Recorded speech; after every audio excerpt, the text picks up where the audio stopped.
তো কি হয়েছে মা? আমার এখান থেকে নিয়ে যাবা, আমি এনে আর থাকুম না। আরে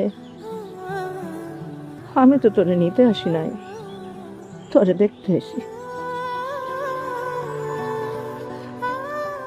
ও, আমারে দেখতে এসছো? কয়টা দিন পরে তাহলে আমার লাশটা দেখতে পারতাম। এটা তুই কি করছ মা? লাশ হয়ে গেলে কেউ আমারে মারতে পারতো না, গালি দিতে পারতো না, বাড়ির তোন বাইর করে দিতে পারতো না, এত কষ্ট দিতে পারতো না। লাশ হয়ে গেলে সবার টেনশন যাইতো গা।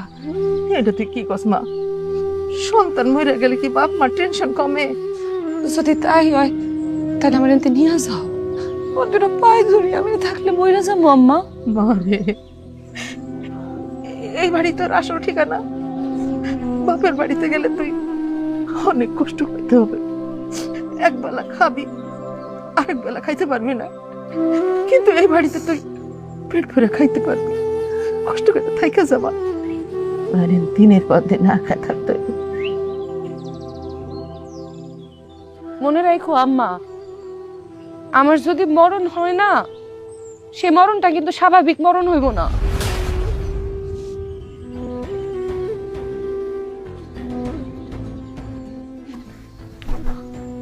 মা গো, তো কি হয়েছে মা?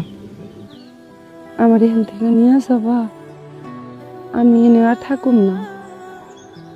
আরে আমি তো তোরে নিতে আসি নাই, তোরে দেখতে আসি। ও, আমারে দেখতে এসছো? কয়টা দিন পরে তাহলে আমার লাশটা দেখতে পারতাম। এটা তুই কি করছ মা?